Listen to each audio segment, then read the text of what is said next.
This is my 2004 Ford Focus SVT. It's a ZX5 hatchback, 5-door. It's kind of dirty right now. It's winter, Michigan. What do you expect? But red and black leather. Got some cookies right there. It's 6-speed manual. You got SVT down there. I got some regular Focus wheels on it right now for the winter. I got stock SVT 5-spokes though. Those aren't going on until the summertime though. HID stock projectors. I've got tint on the windshield, 28%. On the sides, 5%. The back is double 5. There was 5 on it already. I just got more laid on them. Yeah, I'll let you hear it.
But yeah, that's stock exhaust, stock everything, pretty much.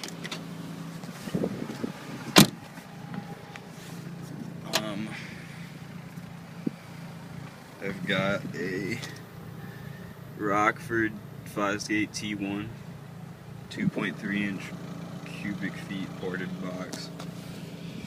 Back there it's a Hyphonics HFI 1500D, so that sub is running on 1500 or 1000 watts RMS, and it's pretty loud. I'll try to turn it up for you. Actually, I can't do that. I'm taking a video, so I can't plug it in. I'll have to make another video. But yep, that's it for this. Like I said, 2004 SVT Focus. There you go.